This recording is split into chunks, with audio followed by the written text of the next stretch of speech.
Greetings and salutations. Welcome to this episode of the Playwright Spotlight. Before we begin, be sure to smash that like button, leave a comment down below, share this video, subscribe to the channel, and leave a 5-star review if you're listening to us on your favorite podcast platform, and also subscribe to the channel there.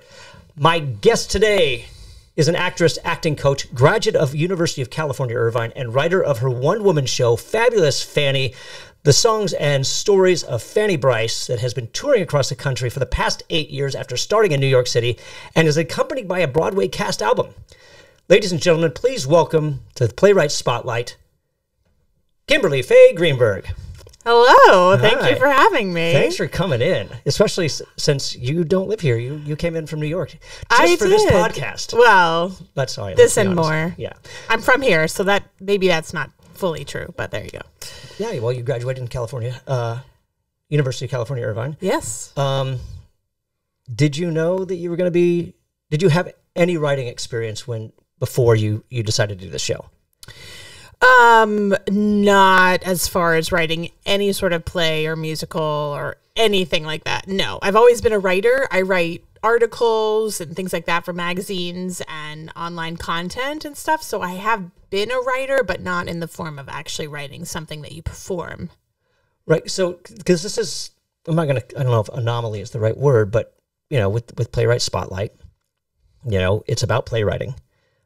But one person shows is still a form of playwriting, and this is another aspect that other people may be interested in. So I want to go through the process and everything about that and how you started. And I remember, because we've known each other for, I think we determined, more than 22 years. Yes, more than that even, probably. Yeah. And so I remember at some point hearing that you had a fascination, you wanted to do a one-woman show of Fanny Brice, and I can't remember. So go ahead. So there's a bit of a story to this. I'd been an actor in New York for about 9 years or so, and then about the 10th year, I opened in a show off Broadway called Danny and Sylvia, the Danny Kaye musical, which was a 2-person show. Somebody saw me in that show and asked me to workshop their 1-person show about Fanny Brice. So an entirely different show that the one we're talking about today. And that was called, not to be confused, that was called One Night with Fanny Brice. So in doing that show, I learned a heck of a lot about what makes a solo show really great, what makes it not so great, what works, what doesn't. I'd already been extremely familiar with this famous woman. If people don't know who she is, she was the first female comedian. She was the first big Broadway star in the early 20th century. She basically was a trailblazer, led the way for many, many people today. And so I already knew a lot about her. I knew what I loved about her. So when the opportunity came several years later, after I finished my run in the off-Broadway show, and I was doing other shows as Fanny, other people's book shows, and venues started asking me for my own show. And I said, oh, well, that's not something I'd ever considered before, but now I know what works, what doesn't, what I like, what appeals to me. That was extremely different, actually, than the show I was doing off-Broadway. And so that's kind of when people were asking, I fulfilled a need. It wasn't something that I had thought I would do. And I was like, let's give it a shot. So that's kind of what happened. And it took about 4 years. I think it took about 4 years until we actually froze the solo show as a whole. And I think a lot of people think solo shows is like a cabaret act or maybe a set or something like that. This is actually very much a book show. So if you're going to go see a musical or a play, that this is a beginning, middle, end. You know, you start at one place, you end at the other, full 2-hour show. And it took about 4 years to freeze it. And over that period of time, I was doing it for different audiences and figuring out what worked and what didn't. And that's kind of how it came to be what I have now. Once I had written it, I had a whole creative team. So I had a director, I had a choreographer, I had a couple of others who I trusted their opinions, who basically then took my script and you know, gave feedback, criticized. I'm very much about looking for opinions, you know, constructive criticism. Basically, like, I wrote this, but now I have no onus to it. Please help me. Do you know what I mean? So that's kind of how that all came to be. And here we are. It's actually now more than 10 years later I've been doing this show. When you say it took 4 years to freeze it, What does that mean? Well, it was, a work in progress, where we had it's interesting too, because the show has morphed over time. In the first couple of performances that people had asked me for, one venue wanted a 1-hour show. Another venue was a very typical 500-seat theater in a theater season. They wanted a full 2-hour show.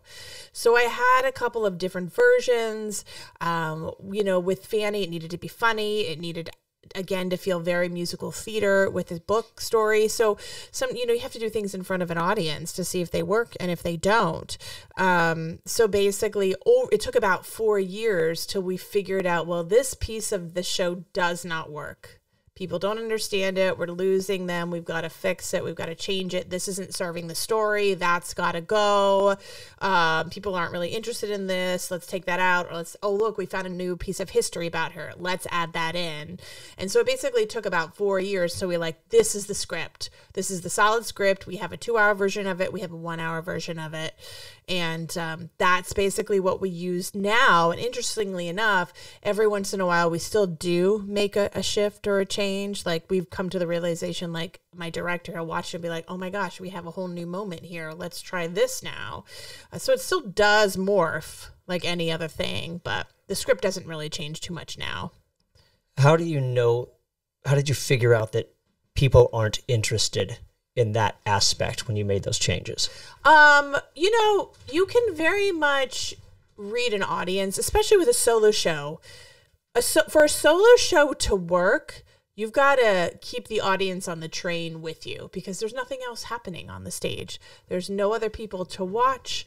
I do have a set, but there's nothing else to look at. So you can tell if people are getting distracted, if they're interested in what you have to say. You want them to stay engaged to the story, and propel the story along. So that's how we could tell if all of a sudden we lost them. They became disengaged, and you can kind of feel that energy. And then that's what would go. And we either would bring something else in its place, or it would just go. And that would just, shift the length of the show in one way or another. How did you decide what was worthy of cutting or keeping between a 1-hour version and a 2-hour? And how did those change? What especially because you're saying there's a beginning, a middle, and an end. Yes, absolutely. So obviously you still keep that beginning, middle, and end. So is it just filler that you're getting rid of? Or? No, in my show in particular, the difference between my show and what I was doing off Broadway, this other person's show, the other person's show was very much a Wikipedia of facts. So it was very timeline oriented. This led to this, led to this, led to this, led to this, on and on and on and on. What I wanted to do with my show was still have a timeline aspect so people can get an idea of her story and where she came from and where she went, what happened to her. But I was way more about telling anecdotes, stories about her life that people may not know, to give a more personalized feeling of her. And especially add in things that might appeal more to a modern day audience. So in the 1 hour, it's definitely more propelling, beginning, middle, end, essential, while still throwing in the snippets of stories that are very interesting.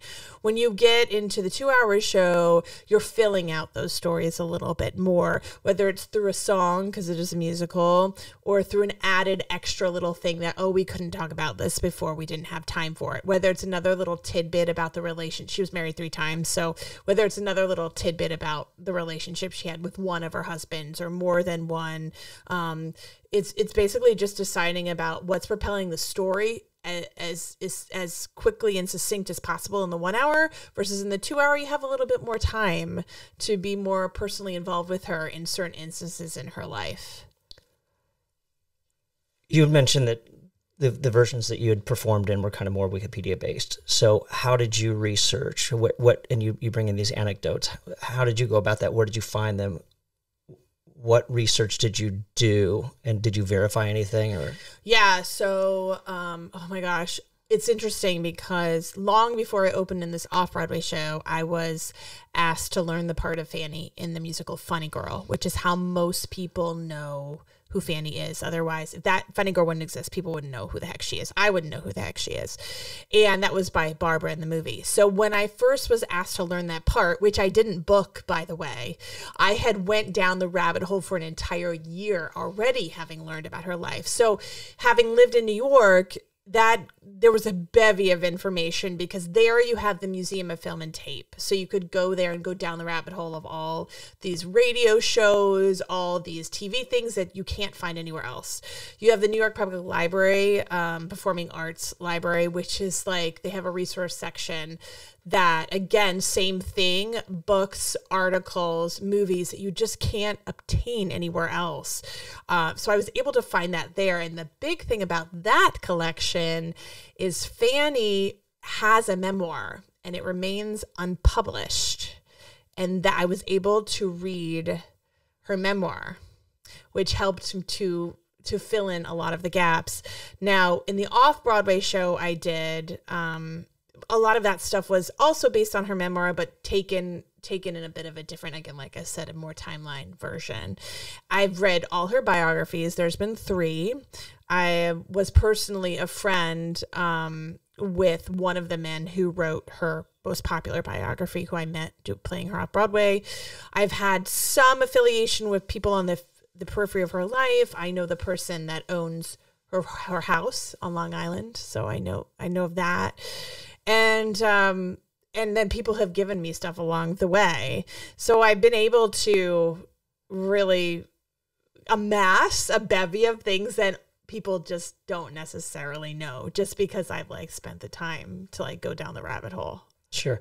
I'd like to think there were these covert missions that you went on covert missions. Get a hold of that autobiography No, that was never published. it's funny because when I first started playing Fanny, I didn't realize that existed. And then when I first started playing her off Broadway, that's when somebody came to me and was like, you can just go read it. And I was like, what are you talking about? And I read that a couple of times now over the course of the past 10 years that I've played her.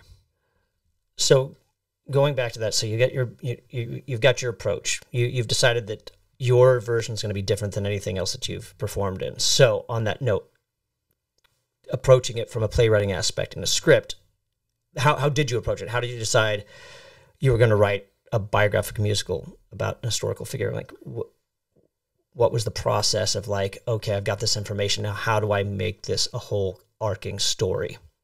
It's super interesting because thinking back, I don't quite know the answer to that. I had certain things that I knew I wanted to pinpoint in her life that were like the things that were pivotal in her career that people needed to know. And then I also knew the stuff that appealed to me story-wise that I wanted to figure out a way if I could incorporate them.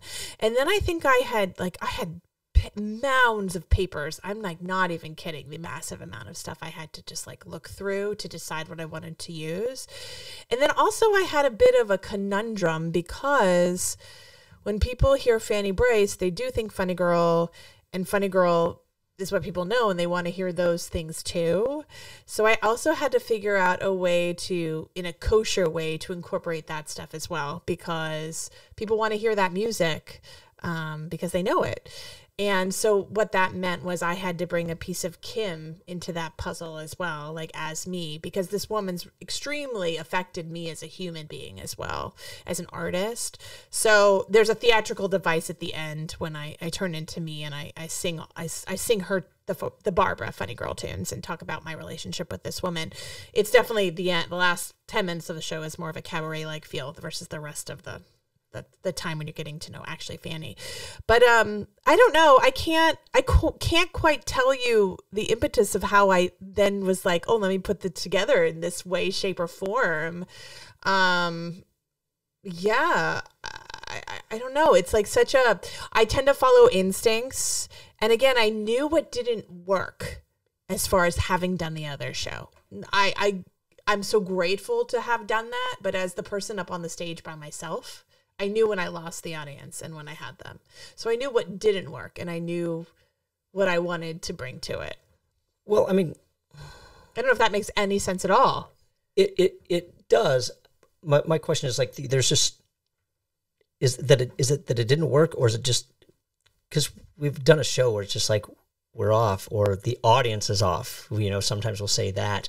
So I mean, it was just reoccurring things like this should be landing and it's just not, and that's why it's like, no, that's your decision? I don't think so, because I think it's more of the fact that when we as audience members really want to get a sense of a human, because that's what we relate to when we're on stage, right? We relate to emotional things and stories, and when we're watching a show, it's almost like in addition to watching it, we're having a movie playing in our mind, like in relationship with it.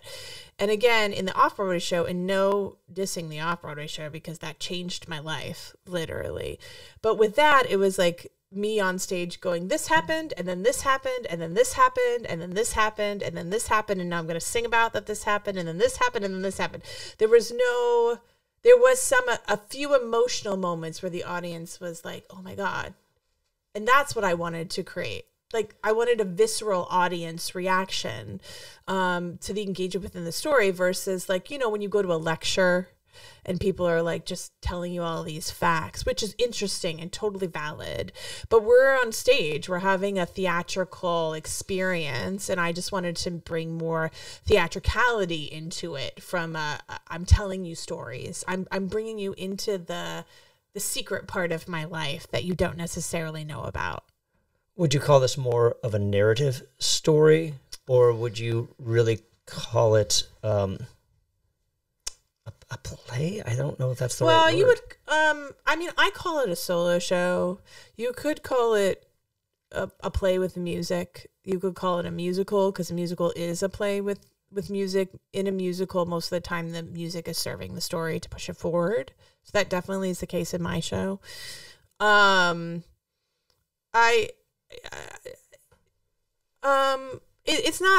It's narrative in the fact that it's one person telling the story, but in the show too, I'm still playing multiple characters. That was my next question. Yeah. Do you play multiple characters? I do. Okay. I do. Do you take on I don't take on a different voice or anything. No. And I don't like throw on a different costume. I'm not doing like a shtick of any way, shape, or form. It's very much just kind of a morphing a little bit like when you're with a relative and they're telling you this great story and they're kind of like tell you what their dad said about something, and they like kind of become that person for that second, and then they move on. That's what this is. Does that make sense? Absolutely. So do you find that when, I don't know, I guess there's this idea, and maybe it's because there's that episode of Family Guy where they go see somebody that Brian knows, where he's doing a one-man show and all the characters sound alike, but then they introduce all those people, and that's exactly what they sound like. They all sound the same. No, but that's from my head. But do you think that that's kind of what people think of when they think of a one-person show, where it's just like, I think when people think, my show is very of its own, because most people, I think when they think of a solo show, I think they think of a cabaret. Like people are standing with a mic and they're just like chatting with the audience, and that's kind of it. Or they could be like where they like throw the hat on and they become like this other person and they kind of do a shtick and then they take the hat off. That's not what my show is. It's not even like, I'm thinking of what's the Gamma Rays play from the 70s, the Lily Tomlin play, effective gamma rays on something like that. Yeah. Yes. And that's what happens in that play. She kind of like morphs, like by putting on a hat or putting on a prop or something like that, and she becomes this other character. And there is a little bit of that in mine, but not really. It's very organic. Do you know what I mean? It's because it's serving the story, and they need to just appear for 2 seconds, and then they go away. Are all of the songs within Fanny Brice, the fabulous Fanny Brice, are they all her songs, or are there some original songs that kind of go with the story and that, reveal what's happening. Yeah. So actually, what I take great pride in the fact that I wanted to, for the most part, with like 2 exceptions, literally, use songs that either she sang that were affiliated with her in some way, i.e. the funny girl like is for her legacy, or that her husband wrote, because one of her 3 husbands was Billy Rose, who was a lyricist, producer, but also a composer lyricist at the time, and wrote many famous tunes that we still have today in the American Songbook. And some of those tunes, if you listen to them and listen to the words and know when they were written and when he was married to Fanny, were probably about their relationship. So those are tunes I also use. But I wanted to make sure that the audience was actually hearing her stuff, because so much of that is lost as well. And really truly part of the reason why she's famous is because a lot of the stuff that she did, she was singing about this Jewish girl trying to assimilate into America and like find her place. And so she was, as an artist, doing the same thing. She was a woman in the early 20th century, breaking boundaries, she was legitimately trying to become a star and, earn a living and become a name and fit into the art world as a Jewish artist. And a lot of her songs kind of are very relevant to that, to moving the story along. So, and a lot of the songs also she sang are very relevant in her relationships. So that's what's in the show. So going through and building the show, building on songs that are owned, for lack of a better word, by other people, how did you go about acquiring rights? How does that... So my show's an interesting thing because I do my stuff under an Ascap license, and I do that because I perform in venues that have an Ascap license, and that's also too because it's a solo show. So technically, in the scheme of the world in licensing, it's not really a book show. So like I do it under an Ascap license. For those that don't know what Ascap is, yeah. What is that? It's the association of, I forget what the Ascap stands for, but it's basically an overarching licensing agency where the venue is paying for the license so that you're free to perform whatever songs are in their catalogs, and that's basically all my songs. But I will even say more than 80% of the songs in my show are in public domain now. So it's only like... Yeah, like that's the best thing. So it's only like 5 songs maybe that are even in ASCAP world. So that also helps, because for those who don't know what's in public domain, it means you're free to use it. You don't even have to acquire the rights to it. So, and I did have to acquire the rights to do my album though. I did have to get the rights to the album. So I don't want to call it a loophole. So because it's ASCAP, none of that comes out of your pocket, because that's the venue, because the venue has the one, so they're the ones. The venues who have these licenses, they do lots of shows like mine that travel the country. This is not a new concept in any way, but they basically, I'm not sure how they do it, but they pay for a license per year. Okay. So they pay a fee every, and then that's how that works, basically. Covers them for any show that comes in. Any musical review, any solo show, any whatever. Are you singing along with the track, or do you actually have a band? Any other most musicals. Yeah, so I have a pianist, and I just have a pianist, and that's all I do. And that's it's for a couple of reasons. The music really lends itself to a piano because it's very old school American standards and old school musical theater, so it plays very well with the pianist. It's also financially a choice because that's a lot more money when I take a pianist on the road with me to do my show. And also it's also financially more feasible for the venues because then I don't have to charge past what I charge now because that just is more money that has to be paid out. So it's kind of there's many reasons for that. Right. Did you take any creative license when you were writing this? Did you embellish or add a little thing just to make that, raise the stakes or make the story, or did you did you keep it true to fact and her life? Well, for the most part, everything's pretty much true to fact, with the exception of a few things here and there that are not. If they're embellished, it's in for a good reason. It's not like in a negative light. So my whole thing was I want to just make sure that this show is honoring her in the best way that I possibly can. So if there's a little embellishment, it's to serve the story, but also to serve her in the best way. But I couldn't even tell you right now what that even would be because I've been doing it for so long. But for the most part, I remember being in the rehearsal room and my director going, well, we could change it to this. And I was like, yeah, no, we can't do that because that's not true.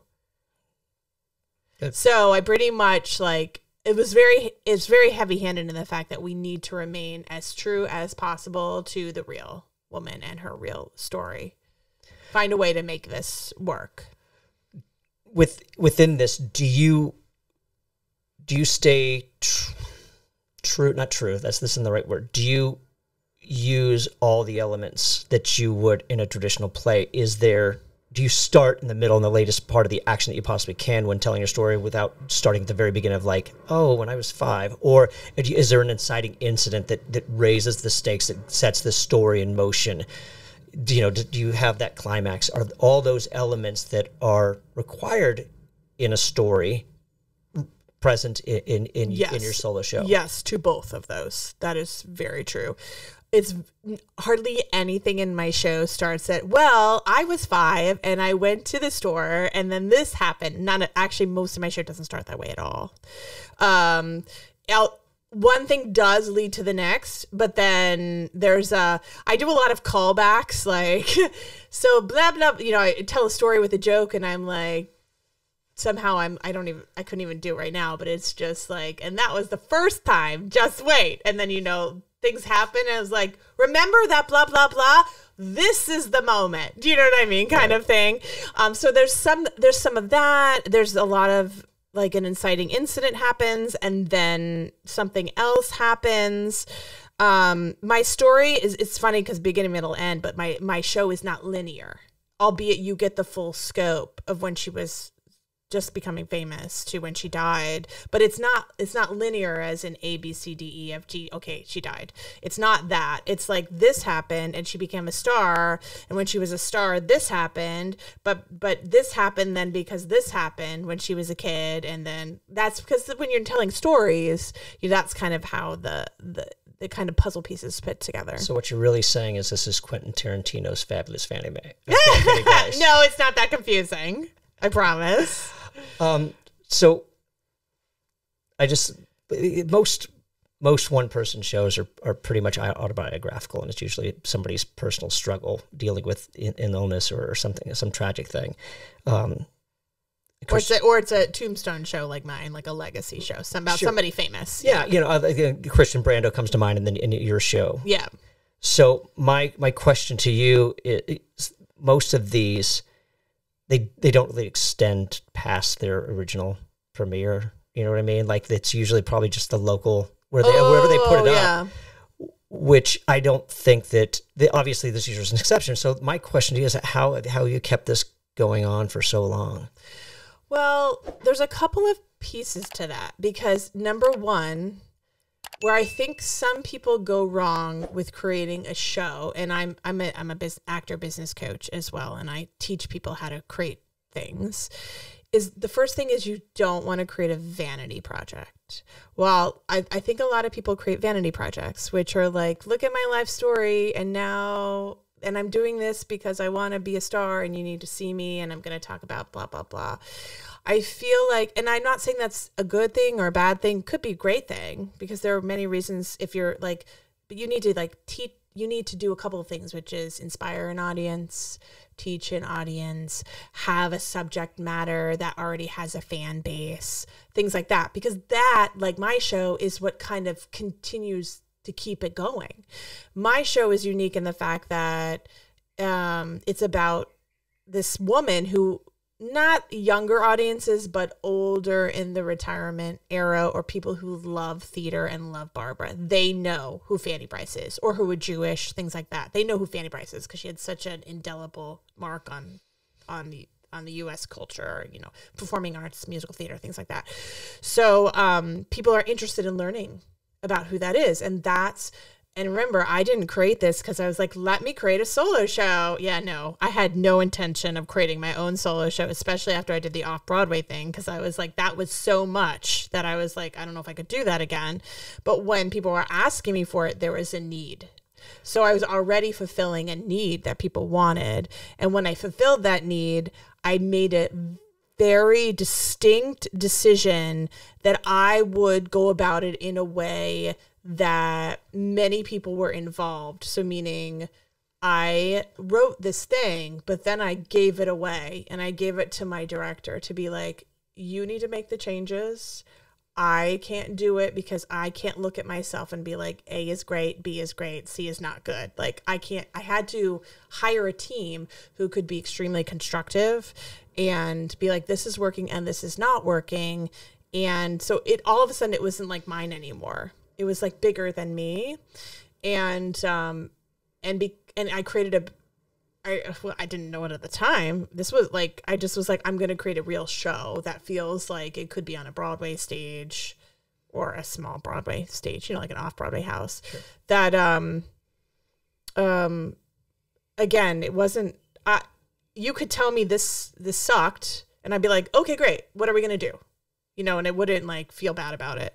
So I think part of it is that like, I just created something that is beyond me. And then other people just started seeing it, and then the word of mouth spread, and then people kept coming to me like, we want your show. And then another venue was like, we want your show. Again, fulfilling a need. They knew who this artist was. They had audiences that wanted to learn about this artist. Oh, great. Your show can now go here. Okay, great. Wonderful. All right. Oh, and then you do it for that audience, and you're like, well, this piece didn't work. Okay, great. If that needs to be changed, we're going to change it. No big deal. You know what I mean? So that's kind of... But did it work for other audiences? Did it just happen to fall on this? I know that's kind of a question I've already asked, but I mean, like, you know, is it because it's a different audience, it's a different arena, a totally different culture, for lack of a better word, people that may not be familiar with her, so it's just like, you know. Yeah, it seems to, I mean, here's the thing. I'm not trying to appeal to like everybody, because I think that's too where you can go wrong. Because even as an actor, a performer, a writer of anything, if you're trying to appeal to everybody, then no one's going to be interested, because you got to be more specific about what you do as an artist. We didn't throw everything away with the bathwater because this audience didn't like this one thing. You know, like you had to like test market it. Kind of thing. Does that make sense? I don't know if I'm answering your question. No, absolutely. So I have two questions on that. Yeah. So, one is, was there anything that you fought for that you totally disagreed with in that regard, that people wanted? That's interesting. And then who are you? If you're not trying to appeal to everybody, who are you trying to appeal to? Well, I'm trying to honor her legacy first and foremost, but I'm also appealing to really people who love theater, people who love American history, Broadway history, Jewish people who love the same idea thing. And I will say, maybe to my detriment, in another 10 years, I am appealing to an older audience. And I wasn't necessarily thinking that I was trying to do that, but in honoring her legacy, that's kind of how, because that was first and foremost, because I was like, if I'm going to do this, I'm going to do it the one way that I can feel that I can give back to her and actually be successful is if I'm honoring her. And that's kind of the fallout of where I learned that was. And then as far as questioning or not agreeing, like maybe with my creative team or things like that, at this moment, I can't recall anything, because I will totally admit that once I wrote that first draft, I was literally like, here. Right. Because I had already been, I don't want to say anything negative, but I had my fair share of being in other people's vanity projects. Right. Sure. And I've been in that business already for 10, 12 years and seeing that gets you nowhere. Like by just being very closed about you can't make changes. It has to be word perfect. I'm like, I don't need any of that because I know what makes something great is this is a collaborative art form and really having other people to make it great. Yeah, that just seems like it's a theme that keeps coming back about the collaboration and stuff like that. Yeah. I think there's a humility in being able to take a step back and say, I'm too immersed in this. And that's exactly it. And I need a fresh set of eyes. Now, correct me if I'm wrong, because I could be wrong on this. So is this the first, how many portrayals of Fanny Brice have you done? And is this one the only one that's been a solo? Okay, so I've done Fanny in 4 shows, but if I just did something during the pandemic, which would make it 5, and that might come back around again.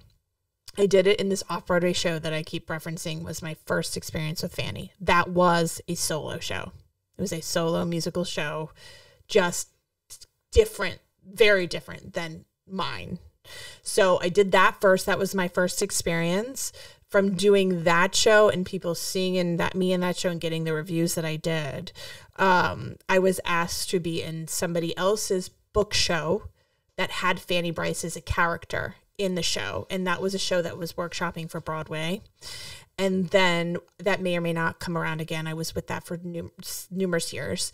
And I was in another show in a Broadway theater, you could say it was a Broadway show, just not a production contract, called Speakeasy Dollhouse Ziegfeld Midnight Frolics. And again, that was an immersive theater experience where Fanny Brice was a character in that show. And then people were asking me for my own show to take to their venue or as part of their season. And then that's when I was like, okay, I guess I'm going to write my own solo show. So that became my second solo show. And that's what we have to this day.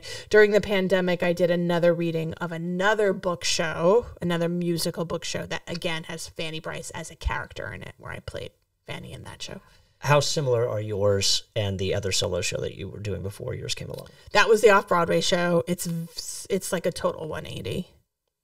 And that was purposeful because, again, I couldn't create what I was doing off-Broadway. It had to be completely different. Sure. And, again, if I knew I was going to create my own show, for me to really put it out into the universe in the best way, I wanted to go more personal with Fanny and anecdotes and stories. And, 2, I also knew what related to me best as an artist, like what I could bring out even better to the surface in playing her. And I knew what my strong suits were.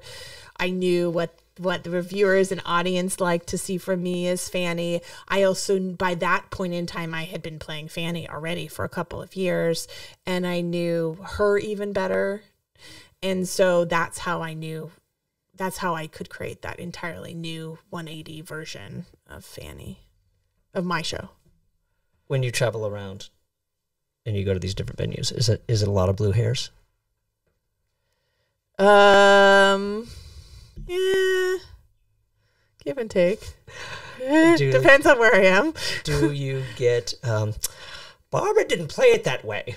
Actually, do you get comparisons? Or like, well, when I saw the movie. This is super interesting because when I do it, they're like, I can't imagine anybody else in that role. And how come, when are you doing Funny Girl? That's what I get, which is super surprising to me because I've been in for Funny Girl 4 times at least. And not the most recent Broadway revival, but what was going to be the Broadway revival before with Lauren Ambrose. I was in for Fanny.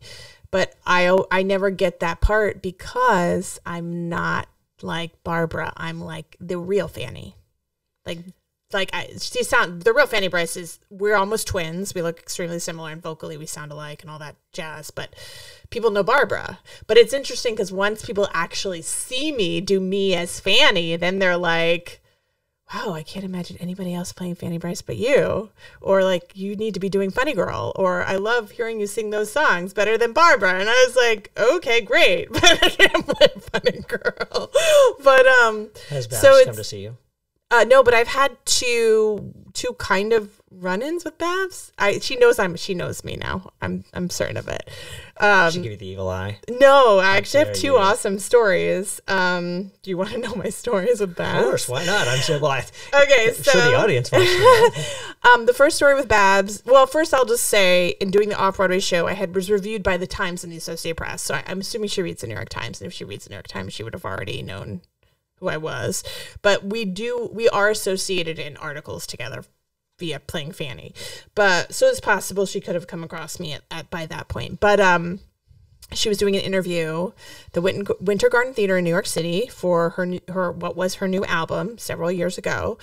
And my friend had said, well, this is your one chance to meet her. I was like, okay. She was like, you should bring her a dozen yellow roses, like Fanny gets in the movie of the musical, and in the musical itself too. She has a dozen yellow roses. She's like, why don't you drop a dozen yellow roses off at the stage door? You know what I mean? In a card. And I was like, okay. And me having worked on Broadway, if you leave something at the stage door, the artist will get it. Like, that's just a given. So I knew that. So I got a dozen yellow roses. I wrote out a card. I even attached my CD, and I basically said, I'm the other Fanny Brice go-to gal. I grew up on you and your music, and obviously you inspire me in my career, and it's great to meet you, and here you go. And interestingly enough, I was sitting in the audience with a friend, and they were not there when I first sat down. And we were just chatting, and it was probably about 20 minutes we were waiting. And I looked at the stage, and during that time, someone must have come out, and on her little table, by her chair in her water, was this little thing of 12 yellow dozen roses. And I looked, and I was like, those are my flowers. And I literally got up and walked down. And I was like, those are my flowers. And during her interview, she referenced them, and they were asking her a question about, because she played Fanny Girl in the Winter Garden where we were, and they were basically like, can you tell us about anything about that experience? How was it doing HO's week? And she was like, oh, I would get bored. Like, no offense against Barbara, but she was like, I would get a little bored, so I'd walk around the stage looking at the fake plants and like thinking how they needed to be dusted. And she's like, and she looked at my yellow roses, she looked out at the audience, and she touched them, and she said, but these flowers are very real. And I was like, oh my God, she even acknowledged my flowers. And then cut to recently during the pandemic, I did a pandemic pivot like many of us. Yeah. And I was able to stream the show online, and it got best to stream on many theater platforms and got great reviews and things like that. And I was like, well, this is my opportunity to tell some people who would maybe enjoy watching it, who wouldn't be able to see it.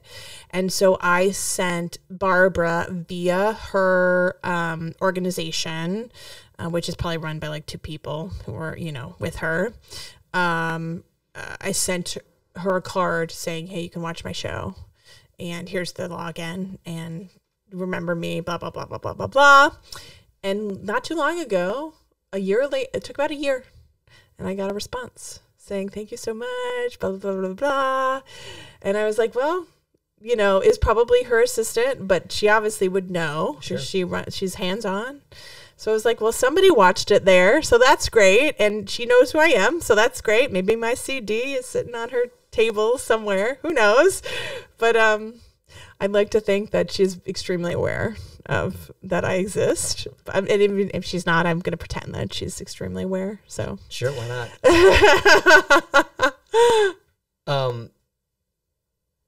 There was something that popped into my head with that, and now I lost it. So how do you draw up interest? So you've got a show that it's, I'm not saying that she's not known. Right. It's very, for lack of a better word, niche. Yes, it's niche, yes. So how do you draw up interest in that? And what would you recommend for, because obviously it's not a biograph, or it's biographical. Yes. But I'm sure that some of these things that you do can still apply to other playwrights that are trying to get their one-person show out. So how do you draw up things that from somebody who's doing a one-person show who might want to, draw up interest in theirs and maybe tour around. Yeah, and I do teach this, again, as a coach, because it's basically business and marketing strategy, which is where I specialize. I do a couple of different things. So I have a press kit, which you would need an EPK. I have a website. What's in your press kit? Oh, God. What about the summary of the show, who Fanny, because people may not know Fanny. Who Fanny is, so that they know who it appeals to, the songs in the show, how long it is, the types, the different versions that they can buy, the press that has come out of the show. If I offer any additional things, if you book the show, like you could get a lecture with me or you could get a Q&A or whatever, all that stuff is in. And then also I have a whole different thing, which is the writer, which is like, here's what I need to be able to do my show in your space. I need the piano, I need the sound equipment, I need the lights, I need the whatever. So in my EPK is all of this. EPK means? Entertainment press kit. Okay. Or electronic press kit, but you know, it's a press kit basically. Sure. And so that's a big selling point for anybody who's trying to sell any type of show. You would need that. You would also website, obviously, because anybody can go on your website and look at. So again, I have a website with the show similar information and then a link to where you can download the press kit if you would so choose to want it. I also have an entire Google Drive folder of things that help to sell the show if you book my show, trying to make other people's jobs way easier. And this is especially because, again, my show is definitely niche. Somebody who's 20 something years old might be the booker or the artistic director of a theater that's trying to appeal to an audience full of retirees, and they may not know who she is. So I give them the material that they need, the social media posts, the videos, the promos, the whatever, to sell it to their audience. So basically, to get the word out of my show to sell to these venues, a couple of things happens. I get Google alerts so that I see if there's anybody out there doing anything on Fanny Brice, whether that's libraries or theaters or education or whatever. I get Google alerts for people who are producing Funny Girl because they might be interested in my show. And then I would, pitch these places, tell them that my show exists. As far as like, because I know who my audience is, who I'm appealing to, Jewish, theater, Barbara, blah, blah, blah. That's a whole nother research that I would do. Like I have a lot of lists of like JCCs, Jewish community centers, or theaters that appeal to the Jewish audience in like places where there's a lot of Jewish retirees, like Palm Springs or New York or Florida or things like that. So I compile so many lists, and I have a booking agent who represents shows like mine, who has her own list of venues that pay good money to bring in shows like mine and others, where she puts out email blasts and things like to them. There are conferences that exist, whether or not you're a solo show like mine, or you have a play, or you have things like that. There are conferences, what they call presenters conferences. They're full of all kinds of different producing venues, and you can pitch your show in these conferences. So not just my show like a solo show, you can do a play, you can do really anything. So you can, again, the Google search online, you can come up with those. And then it's just about promotion. So I keep lists. I do email blasts at least once a month to try to garner interest. I get all bookings that way. My solo show streams online, that just gets to a wider audience because somebody random may come upon it, see the show, and then want to bring it to their audience. Obviously, word of mouth is extremely helpful. That's how my show started to begin with, because I didn't expect it to become the thing it is now. But venues were like, this show's great. And they refer to another venue, and the venue's like, we want your show, and they call. So it's kind of like, it's like planting a seed, and then it kind of grows, but you just need to continue to plant as many seeds as possible, and then have a really strong cover letter that basically says what your show's about. You can be extremely specific about what kind of audience it appeals to. That helps the person from the venue who's going to book your show. Or even if you're like pitching somebody to publish your play or publish your solo show, or for it to be in a festival, things like that, you still want to be extremely specific in what you do, because that separates you from the rest. And because I think that's where people get bogged down is not necessarily knowing what they're bringing to it. And that's what separates you from like the thousands of submissions in a play festival, or the thousands of submissions that a literary manager is going to get, or just even trying to get into a theater season that only has 8 slots and you want to be one of those 8. So, and then you just do cover letters and you send out emails and you just stay on it. You just do plant as many seeds as possible. How much of that falls on your shoulders, opposed to your like publicist or manager? 90%. Wow. Yeah, at least 90%, if not more. I would say most of the bookings that I get have been because of my own hustle. Wow. Yeah, and that same goes for like because I'm a performer. I'm, a performer. I'm a coach. all these things, and all of that. I love my team that I'm surrounded by, my manager, my booking agent, my performing agent, blah, blah. But we're a team and we work together. But remember, they're all only making 10%. So I'm still, regardless, doing 90% of the work to make things happen. And then what usually works out well is I'll do the initial push. I'll get an email. They want it. Great. Then I pass them to the person who can negotiate the deal. Got it. Which gives you way more clout to negotiate deals, because I, as a performer, am too close to the material, and it's just not as strong. So them being able to negotiate the deal, to follow up with the push that I made, to use their networks, all of that, that's when things start to actually move forward. One of the things, and this is going back to what I got distracted with the question I was going to ask, because with the pandemic, we saw this push for streaming live theater. Yeah. And I saw some things. And the gentleman that I had on last episode, Gregory Crafts, talked about a really great setup as far as streaming goes. So it's kind of opened me up a little bit more to the possibilities of it. What made your stream so successful opposed to that static camera with horrendous sound? What did you? Well, here's the interesting thing is I did not stream live. So streaming can mean, and I didn't even know this. So I did what was called a live stream, but that didn't mean my show was live. My show was videotaped, and I edited it together, and it just so happened that I had a beautiful, wonderful video of my full 2-hour show that I had done maybe a year before the pandemic. So, and it was a producer who came to me and said, "Have you considered streaming the show?" And I was like, "That didn't even occur to me." And she was like, "Do you have a great video?" I was like, "I do." "Well, why don't you put that online?" So what I did is I cut the 2-hour show to 1 hour and 15, because when you watch things online, your attention span is just not as good. So I cut it, and then I added credits, I added an intro, and then basically as a live stream, you use OBS. And I was which we're using as we speak. Woo! And my platform, I initially did it on YouTube, and then I was Stellar Tickets, which was at that time a subsidiary of Gold Star. They're not anymore. They're their own entity. But they came to me because I had already, even just having put it on YouTube, at being like, it's going to broadcast at this time on YouTube and you have to buy a ticket for it. It was already getting in like the trades and the papers. So they came to me and asked me to try their new streaming platform. And that's how that came to be.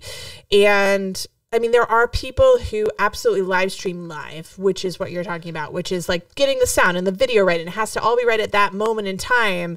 But I didn't do it that way. I did it the pre-taped way, which still could potentially go wrong. But absolutely. And that was, and maybe the streaming was not, because we stream this, it's pre-recorded. We're pre-recording this. So it'll go up in a couple weeks. So, so it'll still stream. But in that regard, this is a halfway decent setup. It's not, of course, end all be all, but I mean, were you single camera? Did you use multiple angles when you edited? No, I didn't. I had the video that I had was one video camera by somebody who just did an amazing video, a friend of mine. It just so happened it was just really good quality.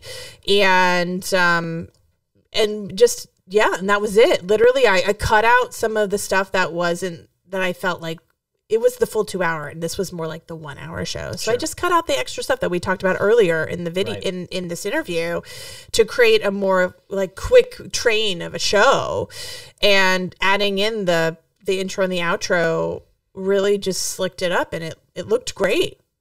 You know, so I didn't have any of the special close-ups or anything like that. There was a few random, like where the sound comes in and out, but so fast it didn't really bother anybody. And yeah, I mean, I've seen a lot of stuff live stream. I've seen stuff that's very, very live, and yes, that has its problems. I've seen some stuff that's taped that wasn't great but was thrown up. I've seen some extremely slicked, very edited live stream where they like went in different places, taped different things, and edited it all together, which is amazing. But I had to use what I had to use. Sure. And because people knew in my advertising of it that they were seeing a pre-taped live show, then people went into it knowing that that's what they were going to get as far as the quality and what they were seeing. Yeah, I mean, broadcasting, if anyone who's listening to this streams with OBS or things like that, you still know things can totally go wrong because the internet can just like cop out on you. So there still was a learning curve, and it was still like, who knows, maybe something's still going to happen. God only knows. But so far, so good. But Well, you got to sacrifice to the technology gods. Yeah. So Google alerts has come up in a few different interviews. Yeah. How does one do that? I mean, obviously, it's really, I mean, it can apply to playwriting, but it sounds like there's some benefits to it. I'm not quite sure how to do it. I've heard of it, but I don't have it set up, and it sounds like it's a beneficial marketing tool.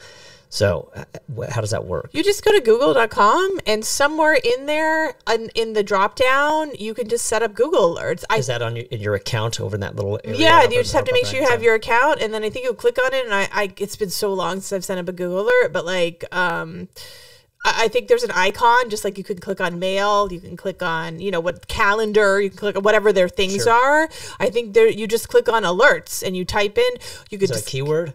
I think it's maybe a keyword, and you just tell them what you wanted to give you an alert about, and you put in your email, and it just sends you as many things as you requested to. And I would just say, Google, how to do a Google alert, and it'll walk you right through it.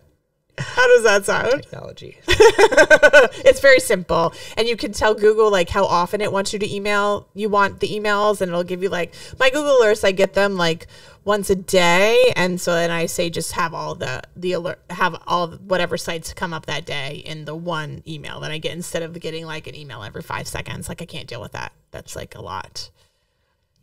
Ain't that the truth? Yeah. When you were doing your show, when you were putting this together, what are some of the pitfalls you came across when you were writing your one woman show, and then how did you overcome them? Gosh, it's so hard to know now, but I think that the big thing where my brain is going right now is, again, the pitfall, and the best thing you can do is being willing to do it and then give it away and have somebody else help you really refine it. Like, give away control. You still have ownership of it. You still have a say, but you need at least 1 or 2 or 3, maybe more even. Like, not too many eyes, because you don't need like 5 conflicting opinions. Like 1 to 2, maybe max 3 people that you trust, who know the market that you're going into, who know some semblance about what you're trying to put together, who know you as a human, as a performer, if you're going to perform in it, or your niche or whatever, who can have an honest eye and look at what you're doing. And then that's the pitfall, is people being willing to give up the control and then to make the changes. I think that's the biggest pitfall.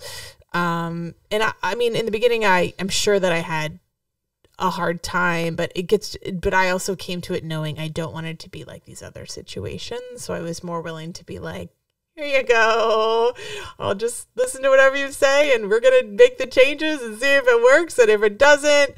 But I think the other pitfall is the fact that you are, as a soloist, but even as a playwright, I mean, you are literally showcasing it. You're like naked in front of an audience or a reader or whoever it is, you know what I mean? So it's just being willing to be that open and be that vulnerable in your work and put it out there. that's always very helpful too as well. And that, it can be a pitfall, but because people get scared, because it's very easy to get scared. It's super scary. Like, I'm acknowledging the fact that it's supremely scary to do anything like that. Absolutely. You don't have anybody to pull focus from Exactly. Especially in a solo show. I mean, come on. You know what I mean? Like, I think that's why you have to surround yourself with people who you extremely trust in the best way. Not in they're going to like just pat you on the back and say, you're amazing. Not that. Like in a constructive but supportive way. Do you think that marketing is the most important aspect when it comes to a solo show and knowing your market? Well, it depends on what you want to do with it, because my solo show now is a means to income, is a means to, I mean, it's literally like its own business at this point. Do you know what I mean? So the reason why I put everything into it is because I knew as an actor, I don't have control of all these other jobs that I don't have control when I'm getting a job. God only knows. I want income. I can make a great living doing my show when I book it, when I'm doing it. I can support myself. So I was like willing to put it out there and actually put everything into it. And now I've lost my train. What was the question? It was, do you think that marketing is the most important aspect of a So if you're show? going to be doing that, if that's your goal, if your goal is to get it published, if your goal is to be have a solo show that's going around the country, which there are many, it's a whole world of its own, really, truly, then yes, marketing is extremely important. Being extremely specific, and ruthless is not the right word, but you have to be extremely proactive in getting it out into the world in an unapologetic but not rude way, and seeing what comes, and that's all in marketing. When you say being specific as possible, in what aspect? Meaning in the way you sell, meaning in what you're offering, in what it is that the audience is getting from seeing your show. What is your show about? What's the venue going to get from doing your show? How does it appeal to the venue? Again, all this is part of marketing. How is it different than what everyone else is doing? You know what I mean? Because again, this is why I encourage people who I work with not to do a show about like, I came to New York, I came to LA to be an actor, and this is what happened, and great, because there's 1,000 people doing that. Sure. That's not old news. And while that's great and I acknowledge it, that's wonderful, you can do it. But it's more about like, okay, did you have an experience where, God forbid, you got like cancer and you had to work through that, and then because of that this changed, and then this happened, and then that's great, because you're like, it's educational, it's inspiring, it's learning. There's something different to that. Or again, are you doing like a Tombstone legacy show about a famous person? There are many of those in the world. What is it that like I think there's at least one other person in the world, and the off-Broadway show that I did that's still in the world somewhere with other people doing it. What is it that my show, Fabulous Fanny Brice, is putting into the world that's different from this show and this other show, so that that venue would know and want to book mine instead? Do you, lease is not the right word, do you lease out your show for anybody else who at the moment thinks they can portray her? At the moment, no. People have actually said to me, you should really try to get it published so other people can do your show. And at this moment, that's not something that I'd want to do at the moment, because it would actually mean changing it a bit. I would need to change the end a little bit to be able to make that happen. Right. And not to say that I wouldn't, because I might. Sure. But because that's very Kim Greenberg. That's like, it's not going to, you know what I mean? It's not going to really matter for anybody else. But at this moment, for the need that it's serving, it wouldn't make sense for me to do that. But it's definitely a potential thing that could happen in the future. Outside of your show, do you like have a little icon on your website where it's like book Fanny Brice for your corporate event? Yes, actually. So basically, my show has its own website, fabulousfannybriceshow.com. However, if you go to my actor website, you'll see everything that I do. So you'll see that I have my solo show there, and you can click on that. It'll take you to the website. You can see my coaching. It'll take you. Oh yeah, I have no shame. Of course. If you move back to LA, will you dress up as Fanny and then go to Hollywood and Highland? So people no, I will not do that. But I will not stand on a street corner. Well, no one's going to know who she is if I stand on a street corner as Fanny Brice. So you know that there's going to be somebody who's not going to care. They're going to want to get. I could stand next to her star on I don't know where her star is, somewhere near Hollywood and Highland. I could stand next to her star dressed as Fanny. I would do that. But I've tried being. I have my Fanny show has its own little TikTok thing, and I don't have a big following or anything because I am not very good at doing social. But it's funny because there are I'm surprised at the people who like having, because I basically have made it so that it's Fanny who's appearing on TikTok, and actually people are finding that kind of fun and interesting, and I'm surprised about there's more people that know her than I think. But no, but I would do like, hey, I do a lot of like, hey, we're doing a 1920s themed event. Will you come sing a Fanny tune? Of course. Nice, yeah. Of course I will. Are you kidding? And at least they know who she is. It's funny. It's actually, no, it's not funny. It's shameful how many of the iconic old Hollywood, like, people are not familiar.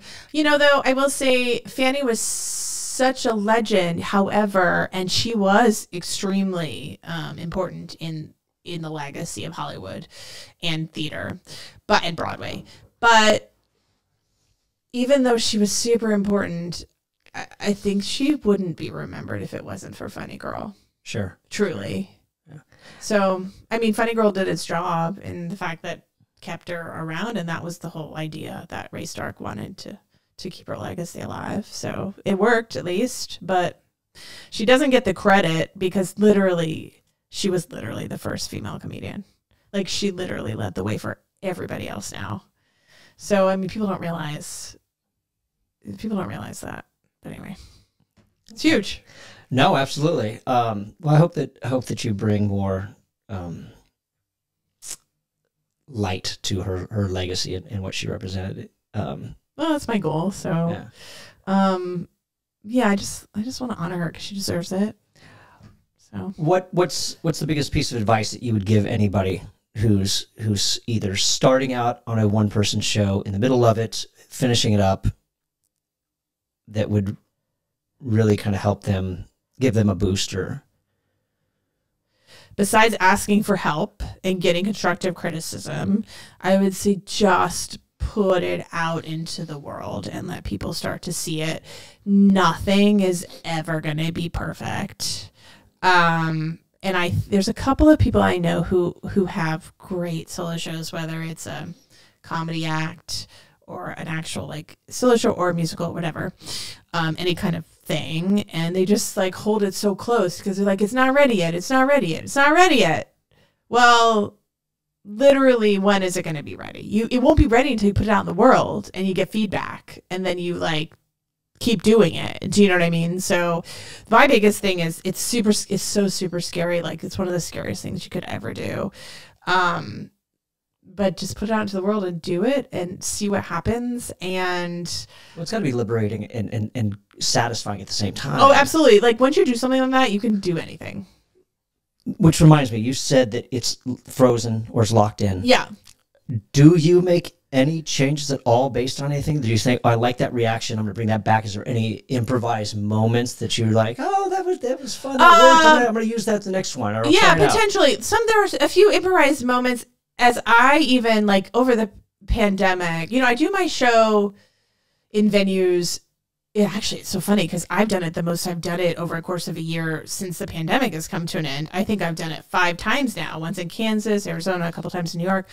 But I was usually do it about 2 or 3 times a year in really big venues. So I don't do it that much. But because I've been able to do it so much more over the course of past 6 months, I will say it's sitting in me more. It's living in me more. So there are a couple more moments that I'm able to take with it, or like, oh, I can have a little more fun with the audience here because I know that will work. And that's kind of fun. The more relaxed I am, not thinking about like, I haven't done this show in 6 months. I really got to like keep anything in check. But I also will give an example, like we did have to change something just due to the environment that we're in, which is like, unfortunately, Fanny is also a product of her time. She is famous for singing and doing comedy with kind of a Yiddish stick accent, which was very much of her time. It wasn't to make fun of anybody, and it certainly wasn't to belittle anybody or any like the Jewish ethnic thing. It wasn't any of that. However, one of the songs that was in my show, I will say, has kind of worn its welcome. So we had to cut it. And it served a purpose in the show, and the fact that it kind of changed a little bit of the trajectory of her career. But we also have 2 other songs that do that. So we were like, let's just let this song go, because it doesn't serve us in the world and it doesn't serve her. So we're just we cut the song, which was fine. It didn't really do a lot, but so I mean, there are things that change over the course of time. But yeah, I don't know. I'm trying to think of where I was going to phrase this question in that regard. How did you stage this when you first wrote it? Did you self-produce this, or did you? Because it started in New York, correct? It did, yeah. Off or off Broadway? My show has never been off. The other one I did off Broadway is off Broadway, but my solo show has been in theaters in New York, but it would be considered like maybe off Broadway. I don't know. Okay. Like I don't. When I first did it, my money went into it to make it happen, but I was being paid money by the venues, kind of like a commission to bring a show to them. So but obviously I kept investing in my show because it was becoming a thing. I was like, I'm going to invest time, money, and energy because this could be going bigger places. So you could say I self-produced it, as in the fact that I put my money in it, I paid my people, blah, blah. Now, though, however, I do not self-produce my show. No, sure, absolutely. Yeah, it's more, I mean, because you've got a following at this point. It's been established. People so pay me to bring me their show, yeah. Yeah, I just wanted to make sure that to get it off the ground. To get it off the ground, it was my investment. Did they find you, or did you approach theaters and like? The theaters that came to me obviously came to me first. That's how the show came to be. And then now pretty much it's kind of half and half. Like I get some people who are like, you had your show here. They said it was great. We want your show. I know some of it's from me just having all those lists of the presenting houses across the United States and keeping in touch with these people and telling them my show exists and Google alerts and thinking, oh, they might be interested in my show, and sending them an email. Like while I'm here in LA, I'm pitching a couple of places for my show that might be interested and that financially could potentially bring it in. So, yeah, it just kind of is. It kind of never stops. One half does the other. Before we wrap this up, where can people find your work? Oh, that's easy. So you can go to my websites, KimberlyFayeGreenberg.com, FabulousFannyBriceShow.com. That's what we've been talking about today. You can also find me at TheBroadwayExpert.com. That's my coaching. If you ever want to work with me on marketing and business and things like that, I'm happy to do that. You can Google me, and then everything and their mother will pop up. Like everything having to do with Fanny, everything having to do with my acting, blah, blah. You can find the albums for my Fabulous Fanny show and my Off-Broadway show on any of your favorite streaming sites, Pandora, Spotify. Go on YouTube. You can go down the rabbit hole of videos for everything from acting to my show. You can watch my streaming show by finding the dates on my show website or going to stellartickets.com. It tends to stream now. It doesn't stream that much because we're kind of coming out of the pandemic. People are kind of over it as far as watching things on their computer. But I try to stream it maybe about once a month, unless I get a private groups who privately will book the stream. So that's a little different. But you can reach out to me, and if you want to see it for whatever reason, that's fine. But yeah, just Google me. Google comes up a lot during this interview. If you just Google me, everything will come up, like literally everything. I love it. Kimberly Faye Greenberg, thanks for coming to the Playwright Spotlight. You're welcome. Thanks for tuning into this episode of the Playwright Spotlight. Again, if you haven't already, subscribe to the channel, leave a comment down below, even if it's just to say hi, share this video, and be sure to subscribe on your favorite platform if you're listening to us on your favorite podcatcher. And subscribe and leave a 5-star review there as well. And in the meantime, and until we see each other again, keep writing.